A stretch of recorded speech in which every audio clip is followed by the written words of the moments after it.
Welcome to the Walshing Apps podcast. I'm Abby Glassenberg. This is the third in a series of special episodes of the podcast that I'm rebroadcasting. They are originally Google Hangout interviews that I conducted over the past few years with some really fascinating people, and I wanted to rebroadcast them here on the podcast so that more people would be able to hear them. This particular episode is an interview with Stan Smith, whose blog is Pushing Social. And Stan writes about content marketing and has some incredibly valuable information to share about how to write an effective blog. So I hope you enjoy the show. Thanks so much.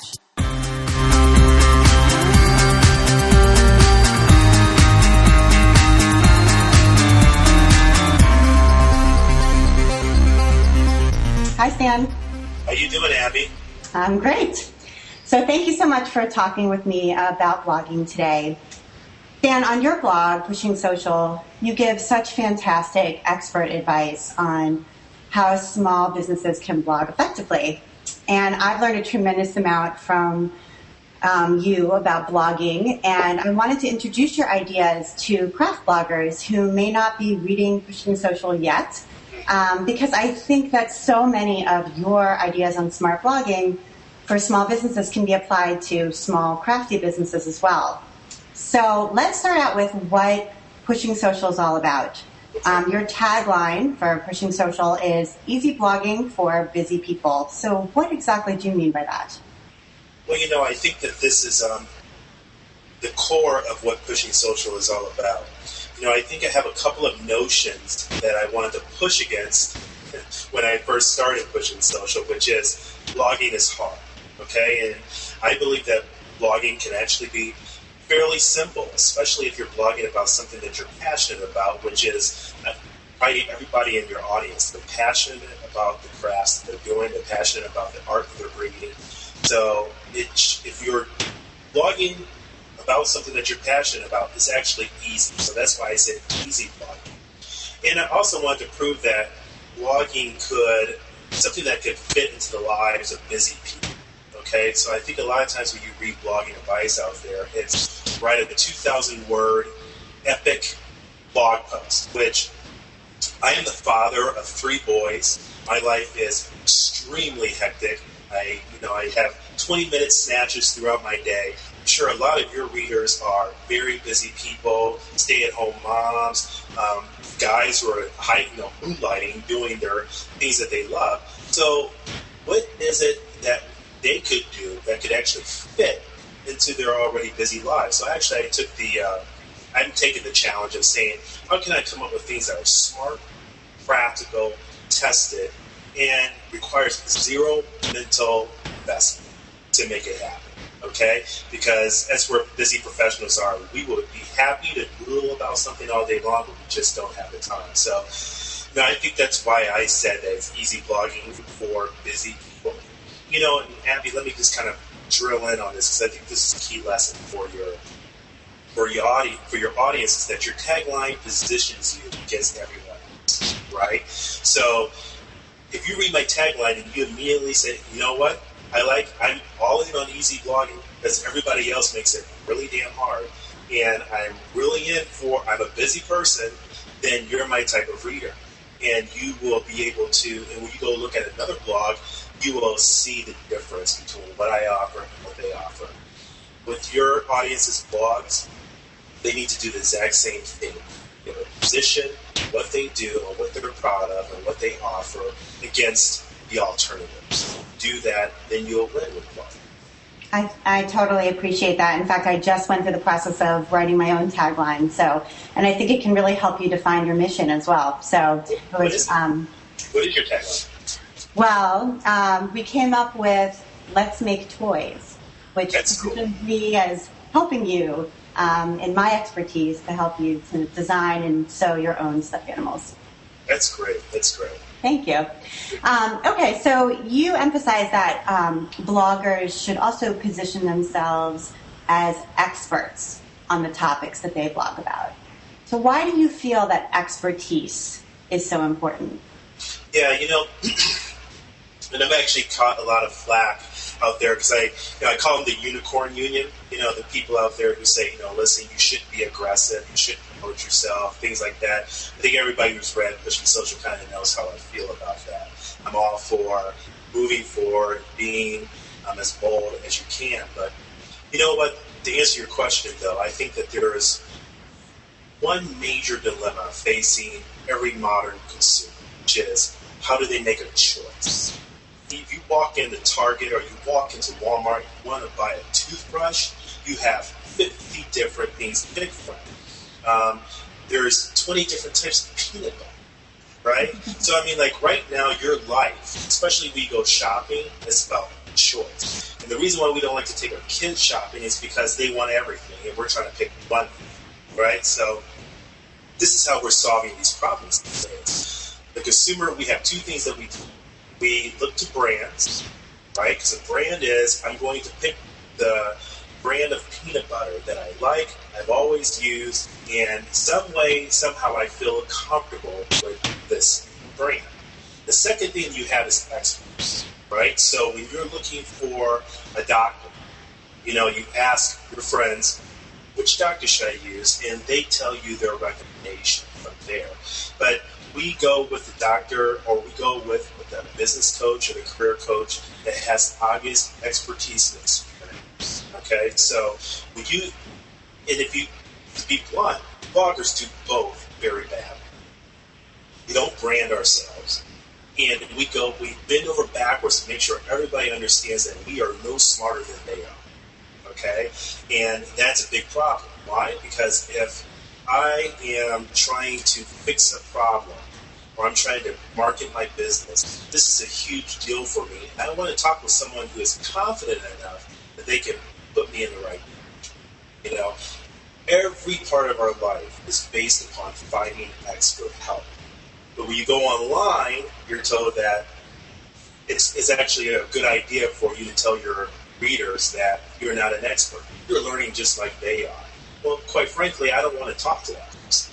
I want to talk to someone who can help me.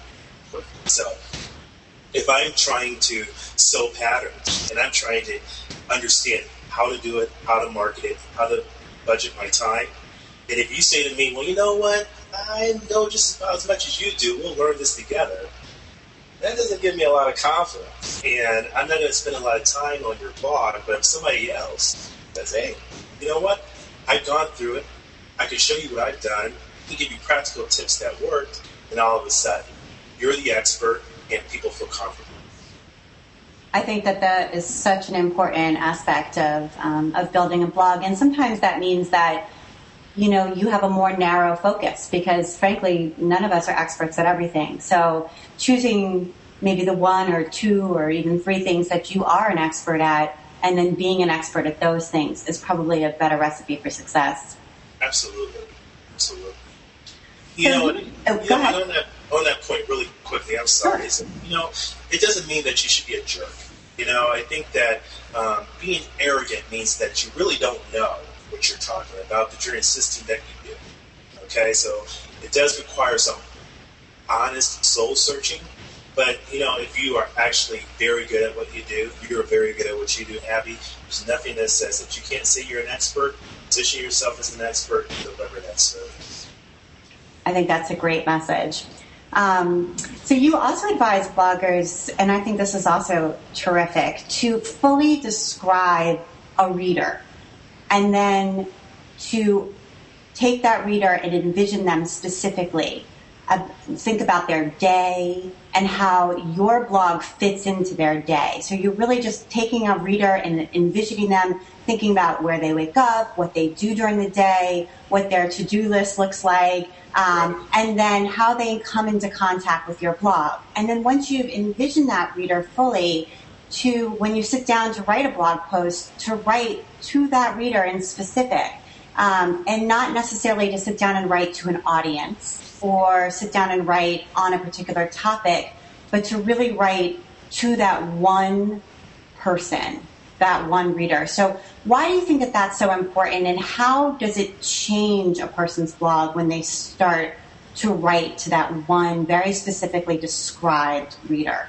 Yeah, that's an excellent question, and I guess I could go back to my own personal experience, but there's a lot in that question, and I think there's really a lot of good stuff in there that I want to talk to you about. But when I first started pushing social, I started it as a corporate blog. Really, I really wanted to talk to this uber smart professional, and I realized that as I was reading my posts, I realized that they were generic. They were dense. They didn't really show my personality, and I was like, I don't want to read this. Why would anyone else want to read it? So that's one piece, and the reason why I insist on writing to a specific person is actually because it is the least risky, most effective thing you can do to market your blog. Think about it this way, and I'm going to use an example from smart marketers who have built their fortunes and owe their lives to smart marketing. So that's number one. Let's look at Steve Jobs. Steve Jobs built a product that he would use. Okay? He was upset with MP3 players. He thought they sucked. He built iPod because he wanted a better MP3 player. He built iPhone not because he wanted Apple to be a phone company. As a matter of fact, he told people for years that he didn't want a phone company. But he was just overwhelmed by how bad of an experience a cell phone user had. So he built a product specifically for that person. Airbnb is another great example. Airbnb came about, and this is the site that allows you to basically rent out someone else's home, for your vacation. This came about because the founder realized that he can make easy money by renting out his apartment while he was gone. So he basically solved his own problem. None of these people spoke to an audience. They figured out their particular problem, how they would go about solving it, and then marketed a product. So I take it to the blogging room, which is think about one person, like you just said before, Abby, think about one person that you can solve their problem, that you know them intimately, and talk to them. What you will find is that immediately your blog will take on a sense of power. It will take on a sense of relevance. You'll start seeing in your comments people going, you know what? You were thinking, you read my mind. Or, you know what? I was just tackling that issue today. And if you doubt that, go to Pushing Social and read my comments. And you'll see people going, Stan, I was just thinking about that. Why? Because I know them, and I know that that's something I want to know. And I wrote to scratch my itch, but also to satisfy their problem. But you can go one step further with that, is that when you're blogging, you're in a race to be your reader's friend, okay? You are trying to get to that point of trust as quickly as you can. And I guess if I were to ask you, who do you trust more, your friend or a salesperson? Right. I think you would say your friend. Why? Well, your friend knows you. They know what you love. They know what you hate.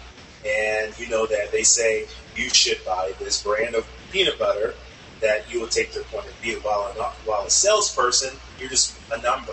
You're part of an audience. Just talking to an audience. And you can feel that disconnect, and that personal quality. So don't be a salesperson by talking to an audience. Be a friend by talking to them. So I think that's key. I think that that's probably the biggest message that I've taken from Pushing Social over the last 6 months. And once I started to write my blog specifically to a reader, and I really created this person, it's a woman in my head, and thought very carefully of even what she looks like and what she does and what she struggles with when she's sitting down to sew. And once I started writing directly to her, I can't tell you how much better my blog posts got. So thank you for that great advice. Yeah, and I guess the follow-up to that question would be, well, what if I don't know? But what if I can imagine this ideal reader? And I say that on the list of things that you can do, first, the most effective is to write for a specific person or reader. You can't find that person to write for you. Satisfy what you would say. Many days I will go, I don't know how my audience approaches email and blogging, but I know what I want to do. So I'll write that post. And then if you must get out a blog, yeah, you can write for an audience. But that's a very risky course. I'll tell you the way that I created her is I went through the comments that people have left on my Facebook page, on my blog, on Twitter, etc. And I went through the links and I linked back to all of those people's blogs and social media presences. And I read their profiles, their about pages, and looked at their posts. Right. And that really informed, okay, well, who is this person if I had to generalize among these people and kind of create a conglomerate person. Right. And that's the way that I did it. Right. That's really smart, and I'm a big believer in printing out a stock image if you have to and pasting it by or taping it up to the wall by your monitor. I like that. Another thing that I like to do is I like going out and I've done this recently. I think I did an interview with you as well. It's going out and talking to my readers. And, in certain cases when I let them know, I'll tape them talking about the problems that they have, and I will play that back to myself every 3 months or so, just so I can get a feel for how they sound. Because if you can get a feel for how your reader sounds, then it's a lot easier to talk to them. And I think the biggest compliment that you can ever get from a reader is when they say, "You're like a voice in my head." And I think that's when you've really figured it out. I think that's a great point. All right, so one final question.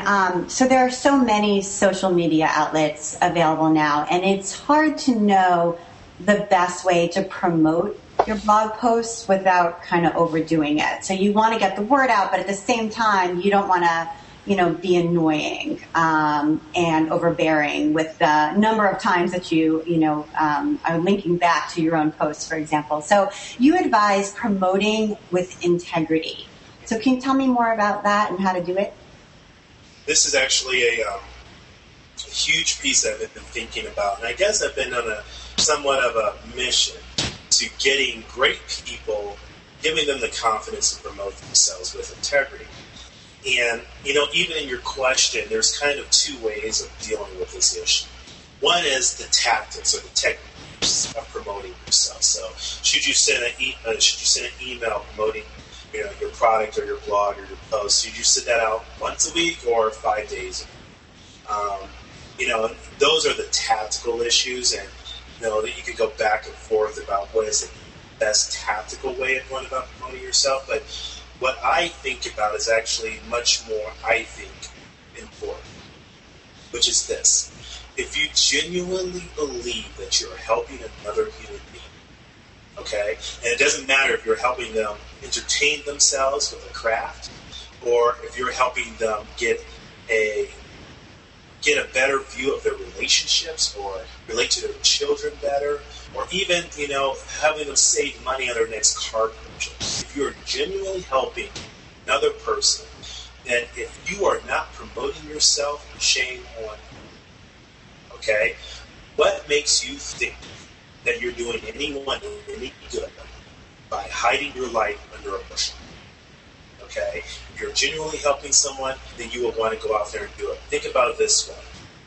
If I had my lab, the cure for breast cancer, okay, and I said, I'm a little squeamish about promoting it, so I'm just going to go out maybe once a week and do a tweet about it, and then maybe I'll bury something about the fact that I have the cure for breast cancer in a little blog post, then you would think I'm a schmuck. Yeah? You would just think, what are you doing? So for me, if a person has a problem with promotion, you got to think about it in two ways. One is, are you concerned about the tactics? And you can come to Pushing Social and I'll give you all the smart tactics you need to use to promote yourself effectively. But on the other hand, if you kind of feel like I shouldn't be promoting myself, then that's not an issue with promotion, that's an issue with your expertise. That's an issue with what you're offering. If you're a little bit concerned about that, then fix the problem. Get good about what you're doing. Have success that you can show. And then when you have that, when you can answer that litmus test, which is, can you honestly help another person with your content, then you shouldn't have a problem with promoting. Tim Ferriss is kind of one of my personal mentors. I really like his stuff. He's polarized a large group of people. Some people don't like him. He's a 4-hour work week author. Some people love him, right? since I like what Tim Ferriss has to say, he can email me every day, right? And he can write a blog post every day. He can promote his products. And I also had another person that I really admired a lot too. And I won't say his name, but I'm just going to say that I admired him a great deal. But his approaches, what he had to offer, didn't match. Okay, it was kind of off, and it got worse over time. But he still promoted to me pretty much every week. Immediately, I was like, I'm annoyed by this person. Not because he sent me an email every week. This is because he was off base. We no longer had any time. So I think that that's the thing here is that, if you're promoting something that you love, promote your love. Get out of it. Yeah, I think you've got a really good point, which is that all of this comes down to quality content. I mean, that's where it all sort of rests. If you have something important, something thoughtful, something that's really special, something interesting, helpful to other people, as you said, if you have something useful, some quality content, then all of these other things can fall into place. Then, people want to hear from you. You're not annoying. You still do need to play it right, obviously, but like you said, there are people out there who I admire, and if they were to email me every day, I would be thrilled. And there are other people who not so much, so I totally hear what you're saying on that. Yeah, definitely. Awesome. Well, Stan, this has been fantastic. Thank you so much for sharing all these really great words of wisdom with us. And I encourage everyone to check out Pushing Social to read more practical advice for making your blog work for your business. Thanks so much, Stan. Take care.